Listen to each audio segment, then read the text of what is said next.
안녕하세요. 금요사건 파일 디바제시카입니다. 오늘은 한국의 제3대 미제 사건 중에 하나로 남아있는 화성 연쇄 살인 사건에 대해서 이야기해 보고자 해요. 오늘 영상에는 물론 모자이크 처리가 되었지만 시신 사진들을 포함하고 있습니다. 가장 먼저 사건은 1986년 9월 14일 날 시작됩니다. 이곳은 화성시 태안읍이에요. 71세의 이완임 할머니는 평소에 밭에서 재배한 채소를 종종 시장에 팔러 외출을 하셨거든요. 근데 그날도 시장에서 이제 물건을 팔고 태안읍에 있는 딸의 집에서 잠을 자고 가던 날이었어요. 할머니는 새벽 6시 딸이 밥을 먹고 가라고 하셨지만 빨리 집에 가야 된다고 하면서 이른 시간에 집을 나섰죠. 두고 온 밭일이 걱정됐던 것 같아요. 빠르게 굉장히 걸음을 옮겼어요. 집으로 가시려고. 하지만 이후 할머니는 실종됩니다. 그리고 5일 후 딸의 집에서 약 10분 정도 떨어진 목초밭의 풀 사이에서 시신으로 발견됩니다. 할머니의 시신은 끔찍한 모습이었어요. 하의가 벗겨진 채 있었고요. 더욱더 충격적인 건 다리가 X자 형태로 모아져 있었죠. 육안으로 눈으로 봤을 때는 성폭행 흔적은 없었습니다. 성추행을 한 건 최소한으로 우리가 추정할 수 있었죠. 범인의 지문, 유류품, 족적, 그러니까 발, 이건 전혀 발견되지 않았고요. 할머니의 고무신 그리고 양말이 현장에 버려져 있었다고 합니다. 채소를 팔아서 가지고 있었던 현금 몇 푼도 함께 사라졌는데요. 부검 결과 사인은 목조름으로 인한 질식사로 밝혀졌습니다. 할머니의 질액에서는 양성 반응이 나오긴 했지만 정액 반응은 나오지 않았어요. 결국 이 사건, 그러니까 가장 처음 발생한 이 사건은 단순한 뺑소니 사고로 마무리가 지어집니다. 그리고 나서 두 번째, 한 달 정도가 흐르게 됩니다. 시간은 1986년 10월 20일이었어요. 25살의 박현숙 양은 화성 태안읍에 살고 있는 자신의 수양 어머니를 만나러 이 지역에 방문합니다. 사실 그 수양 어머니 집에서 박 양은 선을 보기로 했어요. 그래서 어머니 집에서 만나서 박 씨는 그 새로 만난 남자와 함께 간단히 식사를 했고 저녁 8시 50분경 마을 입구까지 수양 어머니가 배웅을 해줍니다. 잘 가라고요. 그리고 그녀는 뚝길을 걸으면서 집으로 돌아가는 버스를 타러 갔던 길이었어요. 이날은 굉장히 날씨가 흐렸는데 사방이 컴컴했고 또 그날따라 이 길이 굉장히 인적이 드물었다고 합니다. 하지만 그 길이 그녀의 마지막 길이었습니다. 실종 3일 만인 10월 23일 오후 그녀는 그 근처 작은 농수로에 있는 그 수로 속에서 알몸의 시신으로 발견됩니다. 그녀의 가슴에는 날카로운 흉기로 찔린 듯한 상처가 여러 개 있었고요. 그게 등에서도 발견이 됐고요. 그런데 이 외에도 이 박양의 지갑에 손톱깎이가 있었는데 범인이 이 손톱깎이를 이용해서 박양의 몸에 상처를 낸 자국도 있었다고 해요. 강간의 흔적이 발견되었고요. 목엔 스타킹이 감겨져 있었습니다. 그녀의 사인은 질식사예요. 옷까지는 뚝에 버려져 있었고요. 정액, 양성 반응이 나옵니다. 그런데 여기서 범인의 것으로 추정되는 담배꽁초와 우유팩과 모발, 머리가 발견돼요. 그래서 국가수조사에 들어가게 됐죠. 그 결과 B형 남성의 것으로 추정되었습니다.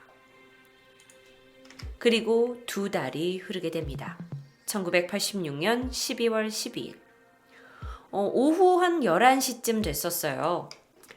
수원에서 버스를 타고 화성 태안읍 안영리 삼거리에 35살 주부 권정분 씨가 내리게 됩니다. 바로 이곳에요. 이게 삼거리 바로 앞에 있는 이제 작은 도로가 있었는데 이 작은 도로를 걸어가던 중에 그녀는 실종되고 맙니다. 사실 이곳은 불과 집으로부터 100m도 떨어지지 않은 아주 가까운 곳이었어요. 권 씨는 어디로 갔을까요? 이렇게 사라진 권 씨는 실종 4개월 만에 발견됩니다. 4월 23일 그 논두렁에서 보수 작업을 하던 논 주인에 의해서 이 뚝 밑에 그 모래주머니, 제가 사진을 보여드릴게요. 이렇게 모래를 이렇게 담아가지고 만든 큰 모래 부대자루 같은 거 있죠? 그 부대자루 같은 곳 아래에서 발견이 됩니다. 발견 장소는 집과 무려 50m 정도 떨어진 곳이었어요. 그런데 시신의 상태가 매우 참혹했습니다. 하의가 벗겨진 채 그 여성이 입고 있던 거들, 그러니까 거들이 속옷 위에 다시 입는 옷을 얘기하는데 그 거들이 입에 물려진 채 있었고요. 머리에는 속옷을 뒤집어 쓰고 있었어요.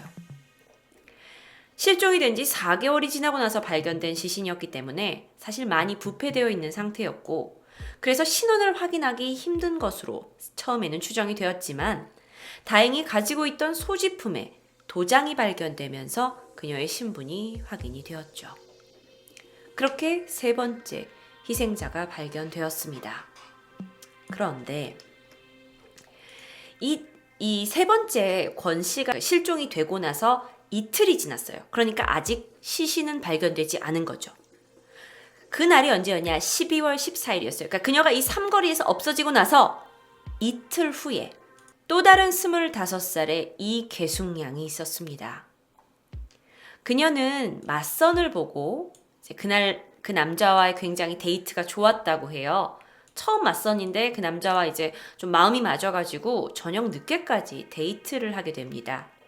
그래서 밤 10시 막차가 끊어질 쯤에 이제 버스를 타고 집으로 귀가를 하게 되죠. 당일은 비가 왔었고요.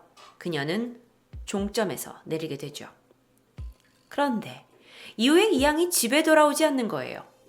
그래서 가족들이 걱정을 하다가 맞선남에게 전화를 걸었죠. 우리 아이 못 봤냐고. 그런데 맞선남이 제가 버스 태워서 보냈는데요?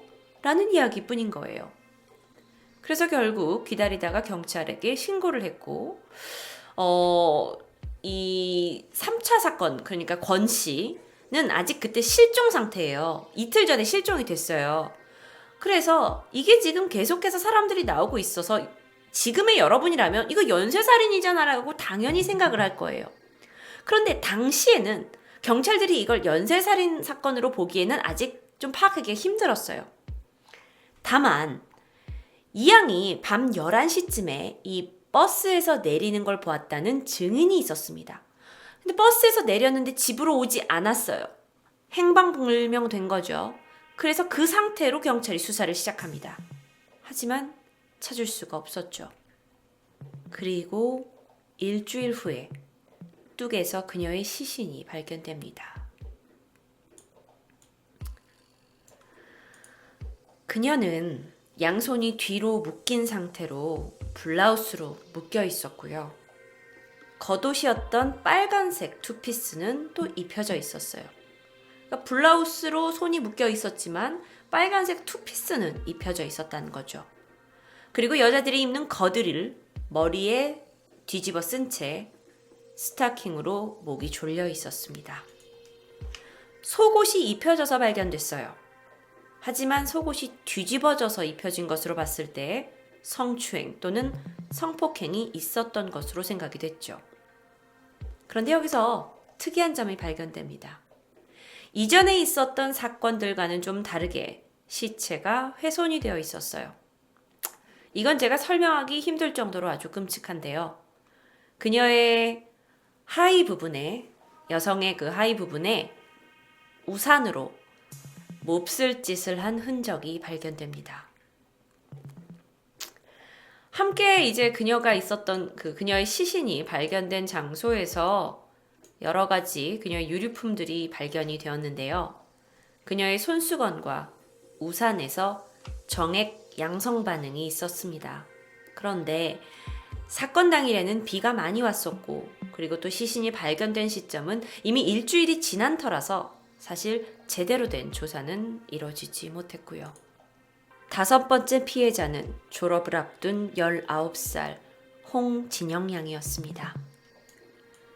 1987년 1월 10일 그녀는 이제 회사에다가 이력서를 내고 친구를 만나서 막 수다를 떨고 집에 돌아오려는 이제 버스에 저녁 8시 30분쯤에 몸을 싣게 됩니다.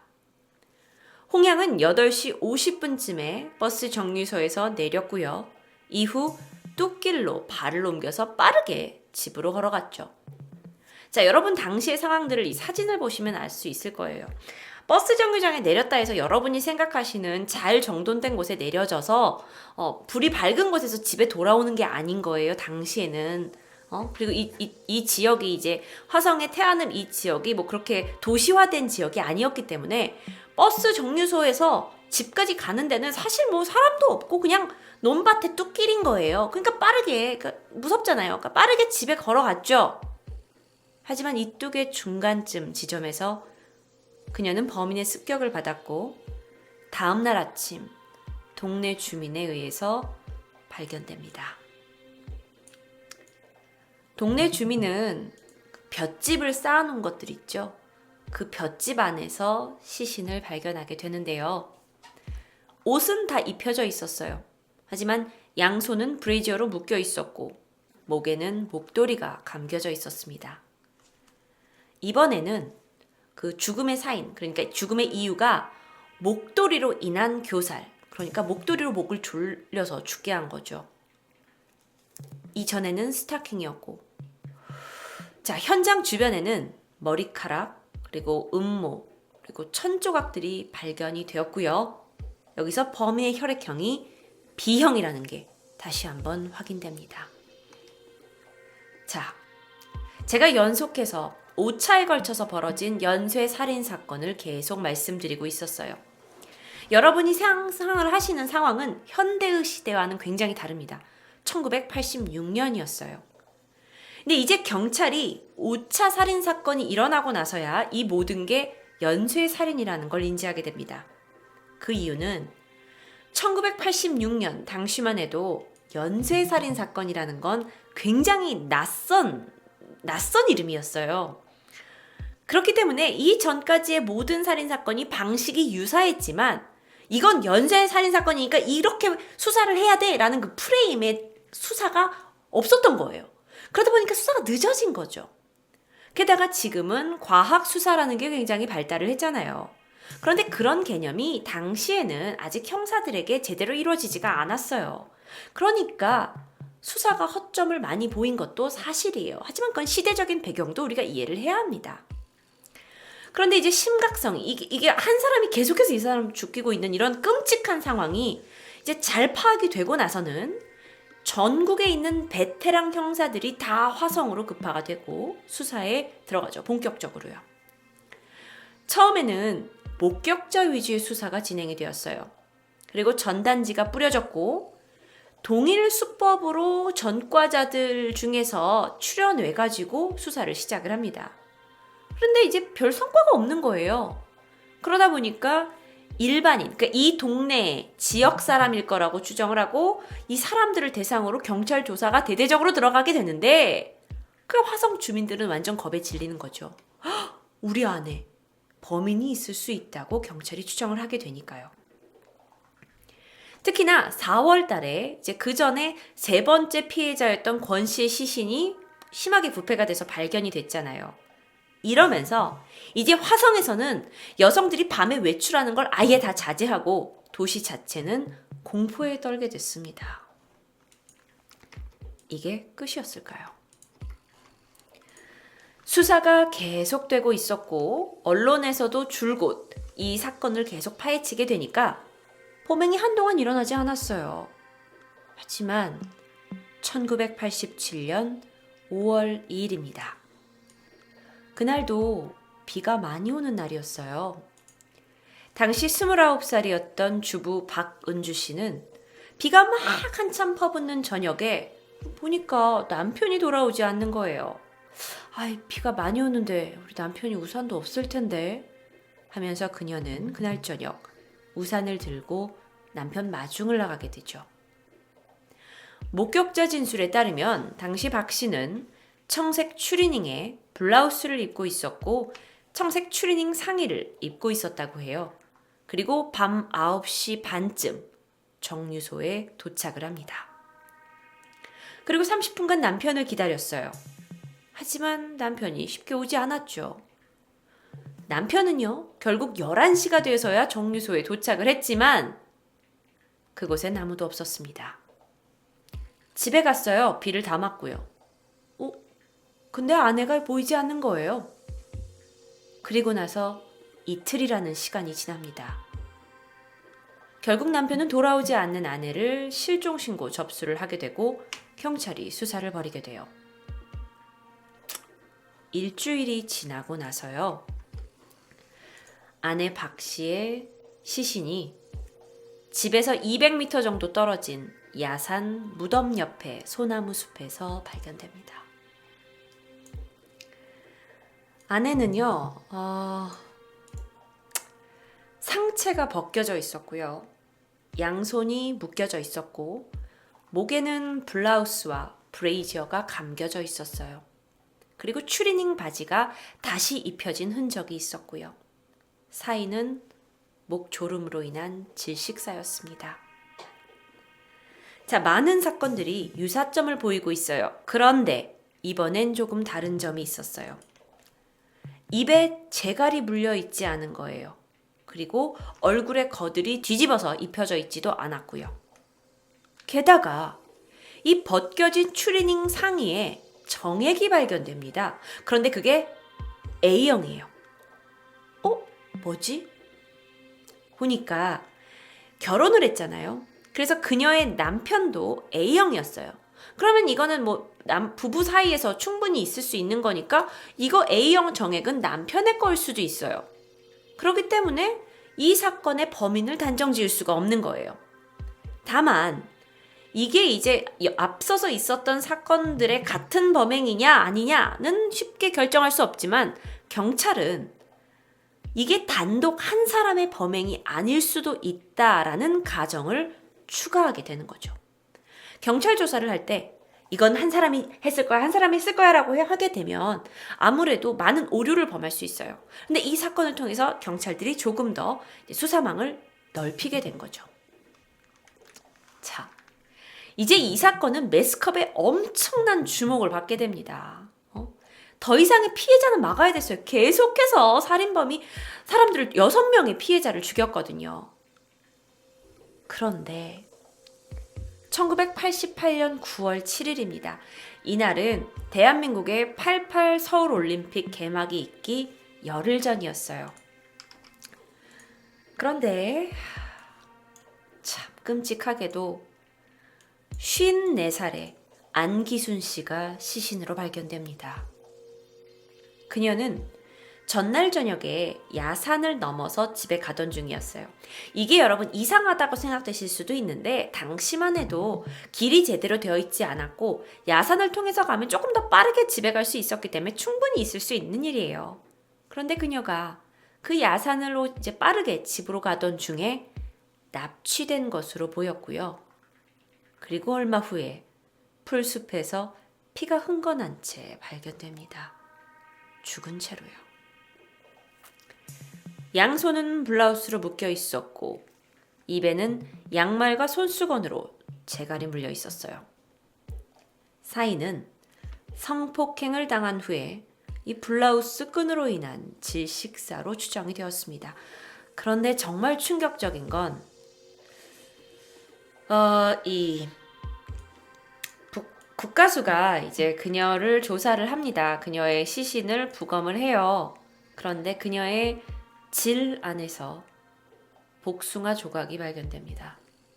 그러니까 정황을 저희가 조금 예상해 보면 범인이 그녀를 살해하고 나서 태연이 옆에서 복숭아를 먹고 그 복숭아 씨를 그녀의 질에 넣었을 수도 있었다는 거죠.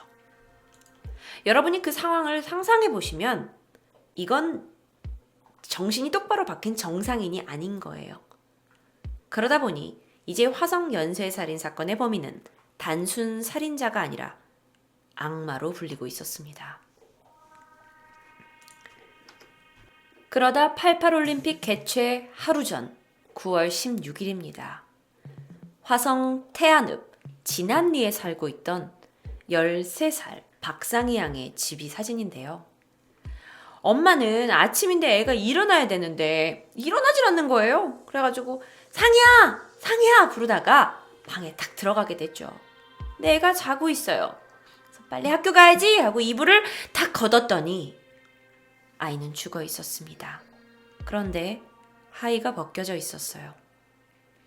목에는 선명한 그 손자국이 나 있었는데요. 이 이제 사진이 조금 공개가 되었더라고요. 이 당시만 해도 이 화성 태안읍 지역은요, 연쇄살인 사건으로 다 떠들썩했죠. 그런데 또 살인 사건이 벌어지게 되니까 이번에 또 다른 피해자가 나온 게 아니냐 하면서 이제 마을이 시끄러워졌어요. 그런데 시신의 모습은 이전과는 많이 달랐습니다. 박양의 몸에서 결국에는 이제 채모가 발견이 돼요.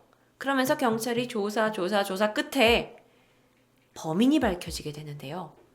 범인은 22살의 윤영택이라는 사람으로 밝혀져요. 그런데 이 사람이 알고 보니까 사실 박양의 언니를 짝사랑했던 거예요. 그런데 이날 언니를 강간하러 이 집에 침입을 했다가 동생을 목졸라 살해하게 된 거죠. 자, 그런데 연쇄살인 사건이 발생하고 있는 지역에서 나온 사건이고 거기에서 나온 범인이면 이 전에 연쇄살인 사건과도 관련이 있을 수 있잖아요. 그래서 윤 씨에 대해서 조사가 계속됩니다. 하지만 끝내 관련성을 찾지 못하고 마무리되게 돼요. 제가 이 사건을 말씀드린 이유는 한국에서 화성 연쇄살인 사건 하면 이 사건이 꼭 소개가 됩니다. 하지만 이 사건만이 범인이 밝혀졌어요. 그래서 이 전의 사건들과는 이제 범인이 다르다라고 하고 있지만 반드시 소개가 되는 사건이기 때문에 제가 여러분께 말씀을 드립니다. 사건은 끝나지 않았어요. 8번째 피해자. 사실 한동안 화성 지역에는 그닥 사건이 발생하지 않았습니다. 그래서 주민들이 어느 정도 안심을 하게 됐고 사람들이 이제 밤에 좀 돌아다니기도 하고 일상으로 행복하게 돌아가고 있는 줄 알았죠. 그런데 마지막 사건이 있는 지 14개월 만에 또 실종 사건이 발생합니다. 1990년 11월 15일이었어요. 화성군 태안읍에 살고 있던 14살의 김미정 양이 집에 귀가를 하지 않은 거예요. 그런데 여기가 워낙 이제 무서운 곳이다 보니까 흉흉했던 일이 많이 벌어졌다 보니까 이 가족들이 불길한 예감에 휩싸이게 된 거죠. 그래서 모든 친척들이 동원돼서 주변을 샅샅이 뒤지게 돼요. 그리고 아이는 야산에서 시신으로 발견됩니다.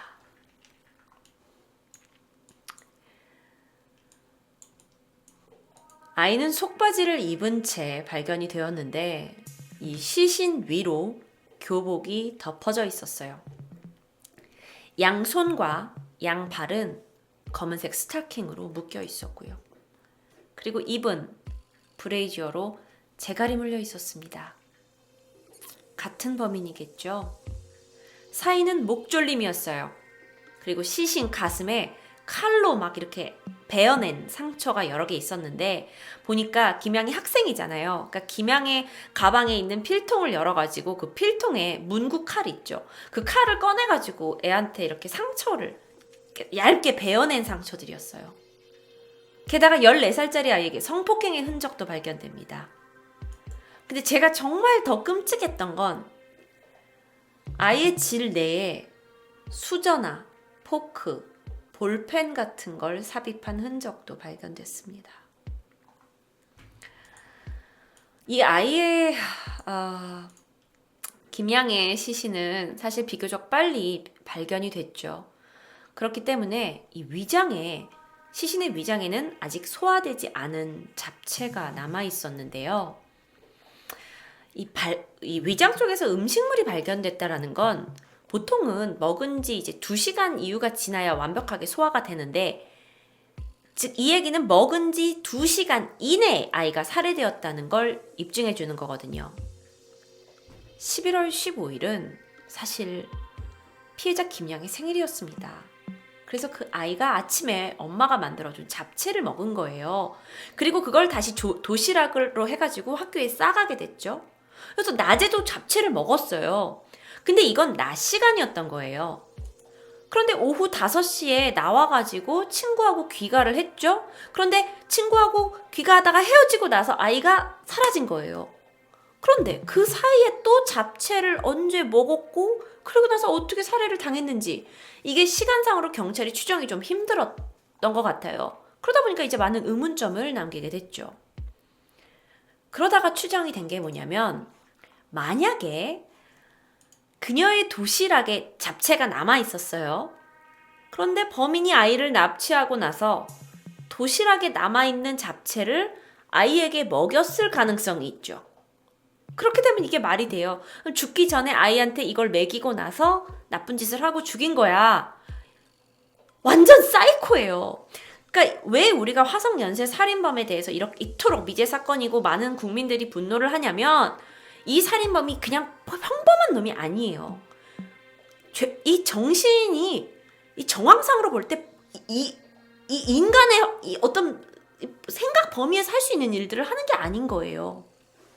복숭아 씨도 그랬고요. 그리고 계속해서 그 시신을 어떤 걸로 이제 덮어놓는다든지 여러 가지 정황들로 있어서요. 자, 그렇다면 여러분, 만약에 도시락을 열어서 아이에게 뭔가를 먹였다면 도시락에 지문이 남아 있을 수 있잖아요. 그래서 도시락에 봤더니 지문이 있는 거예요. 그래서 이게 사건에 이제 희망이 보이는 듯 했죠. 그래서 지문 조사를 했는데 범인은 끝내 밝혀지지 않았습니다. 마지막 사건은 이 전의 사건, 8번째 사건이 발생하고 5개월이 지나고 나서 일어납니다. 1991년 4월. 이번에는 화성 태안읍에서 좀 멀리 떨어진 곳이었어요. 동탄이라는 곳이었는데, 이곳의 한 야산의 숲에서 69살의 권순상 할머니의 시신이 발견됩니다. 할머니의 목은 검은 천으로 감겨 있었고요. 그런데 이번 사건은 좀 전과 다르게 입에 재갈이 물려 있지 않았고요. 손이 뒤로 묶이지도 않았어요. 사인은 성폭행 후에 질식사를 당한 걸로 알려졌죠. 그런데 부검 결과 할머니의 그 시신의 질 내부에서 양말이 삽입된 흔적이 발견이 됩니다. 그리고 이 양말에서 정액이 발견이 됐고요. 분석 결과 B형이라고 판명이 됩니다.